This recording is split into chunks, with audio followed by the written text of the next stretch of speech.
1975, o 1975, uma comissão parlamentar de inquérito da Câmara dos Deputados examinou detidamente a questão do menor. Guardei o relatório sintético dessa comissão comigo anos e anos. Mas um dia eu não mais o encontrei. Talvez numa das mudanças ele tenha se extraviado. Mas o fato é que ele foi realizado em 1975, teve como vice-presidente o deputado Rui Codo, que muitos de nós conhecemos, da bancada do MDB de São Paulo. A CPI preocupou-se com duas questões: o menor carente e o menor abandonado. Não há uma palavra sobre a violência. A violência era a carência, a violência consistia no abandono.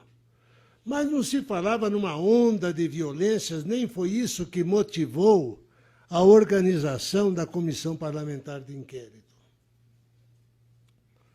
Flamínio Fávaro,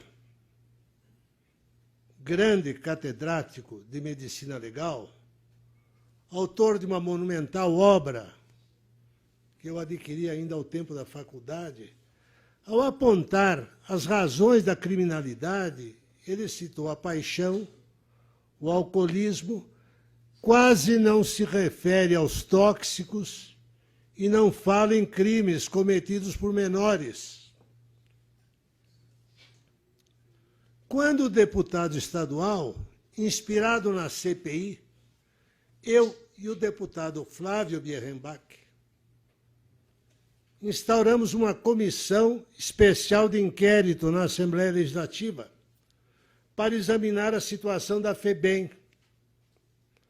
Mas essa comissão não se deteve na questão da violência porque não era significativa, não aparecia nas estatísticas. A pergunta, como já foi feita aqui, é o que aconteceu? O que houve que o menor transformou-se numa grave ameaça à sociedade? E eu não estou exagerando. Eu não estou exagerando. O meu querido amigo, vice-governador e ministro Afife Domingues, a quem eu conheço há muito tempo, ele trouxe uma ideia interessante. Olha, não vamos reduzir a idade, a não ser no segundo crime. Isto é, se no primeiro queimar a dentista, se no primeiro crime o menor queimar a sua vítima, jogar álcool e friamente riscar um fósforo e colocar fogo, ou acertar um tiro na cabeça do estudante que já havia lhe entregue tudo o que podia ser entregue, no primeiro crime, não. Vamos passar a mão na cabeça? Mas como?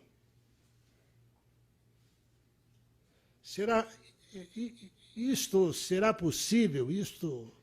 Eu consigo entender esse raciocínio? Não, não consigo. Eu não sou uma pessoa violenta, mas eu não consigo entender isso.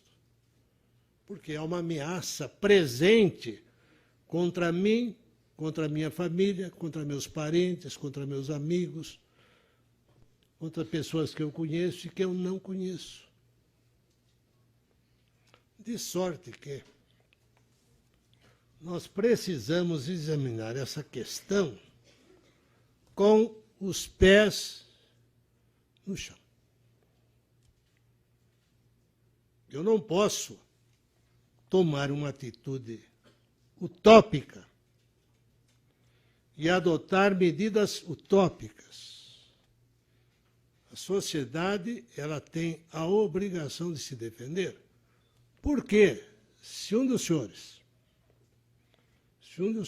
ou das senhoras, atacado por um menino ou uma menina de 15, 16, 17 anos e 11 meses reagir e machucar essa criança, ou pior, se lhe provocar ferimentos graves, ou se matá-la numa posição de legítima defesa, os céus desabarão sobre os senhores. E os senhores serão tratados com o máximo rigor da lei, sobretudo porque se defenderam de alguém que não havia completado 18 anos de idade. Eu não posso aceitar essa situação. Eu trouxe aqui toda a legislação que cuidou do menor desde o século XVIII ou XIX.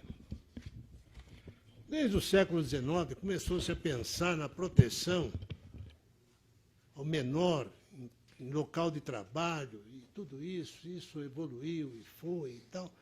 Mas eu penso que o problema hoje é este, mas não é apenas este o problema. Mas associo, sem dúvida nenhuma, a ociosidade forçada a que foi condenado o menor e, sobretudo, associo ao Estatuto da Infância e do Adolescente o repentino aumento da criminalidade. Estou errado. Não será a primeira vez na vida que eu erro.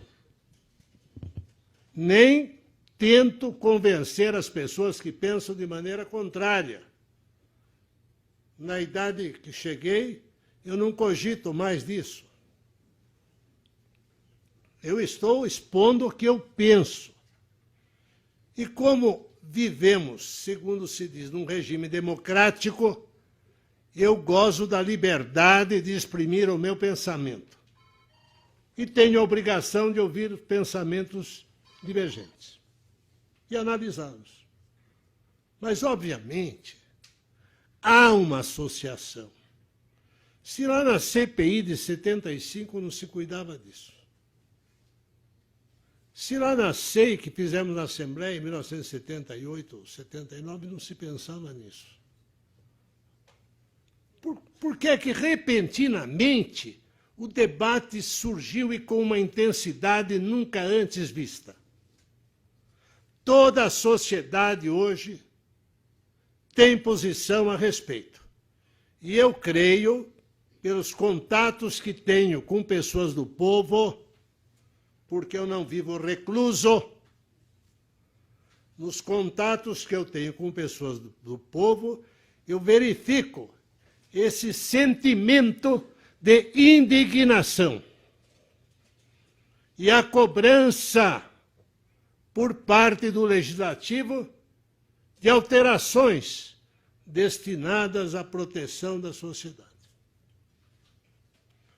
Concordo que os nossos presídios não reeducam. Mas se o argumento é este, vamos soltar também os adultos. Se o problema é esse, que o sistema penitenciário é falido, então não podemos colocar ninguém. Nós temos que deixar as coisas ao Deus dará. Por quê? Porque o Estado não constrói, ou constrói um número insuficiente, mas o fato é que, e a sociedade composta por pessoas como as senhoras e os senhores, como é que ficam nessa história toda? Nós ficamos indefesos, desprotegidos, acuados, ou eu faço como recomendou um desembargador quando era ministro, quando era secretário da Segurança em São Paulo, na época lá de 1970, eu era advogado de sindicato, e ele disse, numa certa ocasião, nós não temos condições de garantir a segurança de cada cidadão. Proponho que cada um tenha um revólver no seu criado mudo. Ele disse isso. E muitos concordaram com ele. E até hoje nós não temos um sistema de segurança que nos dispense uma proteção eficiente. E nunca teremos. Sobretudo quando o crime cresce nessa escala avassaladora, como hoje estamos presenciando, porque há 30 anos, ou há 25 anos, ou há 20 anos, não se falava em crime organizado. Não se falava em crime organizado, eu não me lembro. O crime organizado surge no Rio de Janeiro, inicialmente através do Comando Vermelho, e depois se espraia pelo território nacional. Temos aqui em São Paulo o PCC-1, PCC-2, bandidos comandando o crime de dentro de penitenciárias de segurança máxima e coisas desse tipo. E eu pergunto, como é que nós ficamos? Quando se diz erradicação do trabalho infantil, eu fico pensando o significado da palavra infantil. Infantil, para mim, é até os 14 anos. Esse trabalho já não existe mais, a não ser no âmbito da família ou em regiões remotas, onde o Estado não chega. Aquele menino de 12 anos que pega um botezinho e sai navegando por aqueles rios da bacia amazônica para pegar peixe para a família, ele está trabalhando. Ele não está fazendo aquilo por esporte. Ele está trabalhando. Como é que se vai erradicar isso? Ele pode ter 10, 9, 8 anos, nasceu dentro de um bote. Dirige aquilo com uma perícia verdadeiramente inacreditável. Mas está trabalhando. Como é que vamos erradicar isto? Eu comecei a trabalhar com meu pai era fotógrafo, meu pai não era desembargador nem ministro. Meu pai era um modestíssimo fotógrafo no interior. E eu comecei a trabalhar com ele no estúdio fotográfico, eu tinha 10 anos, 11 anos. E esse tipo de trabalho não é possível e seria pernicioso acabar com ele. Ele completa a educação da criança dentro de casa. Ali a criança começa a ter as primeiras noções do que é o trabalho, do que é a organização, do que é a obediência, do que é o respeito aos mais velhos. A partir dos 14, quando eu comecei a advogar, a lei dizia que o aprendizado poderia ser exercido no Senai, no Senac ou na própria empresa, sob supervisão do Senai ou do Senac. Fiscal do trabalho não supervisiona trabalho de ninguém. Vamos parar com essa balela. O auditor do Ministério do Trabalho vai lá verificar se a aprendizagem está correta ou não. Tenha uma santa paciência. Eu sei que eu vou acabar. Eu sei. A partir dos 14, a aprendizagem podia se dar no próprio ofício e com a percepção de 50% do salário mínimo, como estava na primitiva CLT. A partir dos 16 aos 18, 75%, ou 2/3 do salário mínimo. Quantas crianças aprenderam a trabalhar assim? Quantas? O Procurador-Geral do Estado, o Dr. Grella, que tem um representante dele aqui, o pai chamava-se Benedito Vieira, era de Capivari, tinha um escritório de contabilidade. Pelo escritório de contabilidade do velho Dito Vieira, passaram dezenas de meninos dezenas, que começaram a trabalhar ali a partir dos 14, 15 anos. Algum deles morreu, tornou-se bandido? Não, nenhum. Tornaram-se contadores, economistas, advogados, chefes de família. O que havia de errado nisso? Eu não consigo entender. O que houve não foi um avanço. O que houve foi um enorme retrocesso em nome do avanço. Houve perda, não houve ganho. E os resultados estão aí. Há poucos dias, porque aprende-se muito a respeito da vida também dos jornais. Não é apenas... Já vou. Não é apenas no livro jurídico que se aprende. Aprende-se muito nos jornais. O que o Estadão mostrava esses dias? Mostrava professores agredidos por alunos, violentamente agredidos. 45% dos professores são agredidos.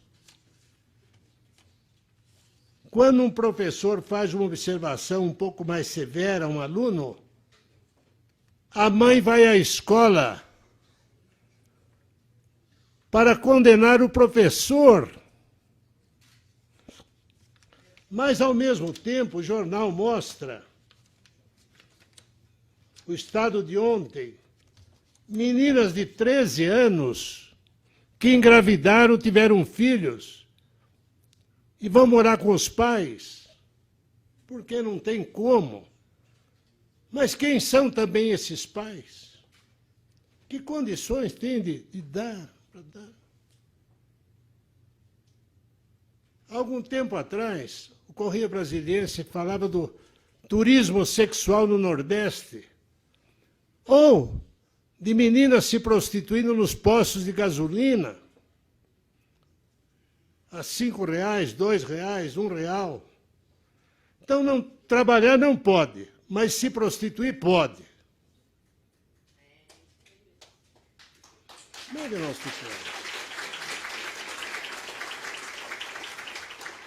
Trabalhar não pode, mas engravidar pode.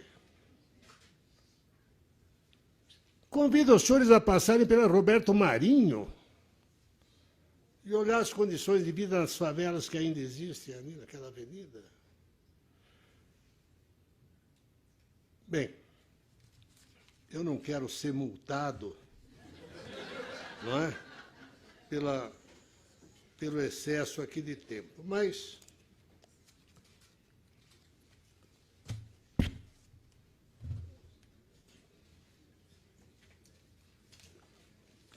quero deixar bem consignada a minha posição, sujeita a críticas. Não há cláusula pétrea contra o mal. Não pode haver. Não pode haver cláusula pétrea contra o interesse da sociedade. A Constituição está a serviço da sociedade. Se a Constituição já sofreu 70 emendas, pode sofrer mais uma, ou mais duas, ou mais 10.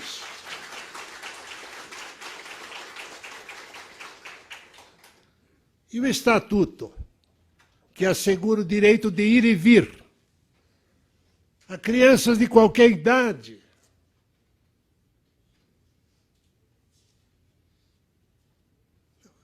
São aberrações jurídicas, com todo o respeito, pedindo todas as vênias, mas são aberrações produzidas por um Congresso que se distanciou dos interesses, das necessidades e da realidade. Se não tomarmos providências rápidas, o preço que a sociedade pagará será extremamente alto. E é melhor enfrentar problemas como esse antes que a crise atinja o seu apogeu. Enquanto é possível raciocinar com serenidade, do que esperar pelo pior. Porque, a partir daí, ninguém conseguirá prever o que acontecerá. Muito obrigado.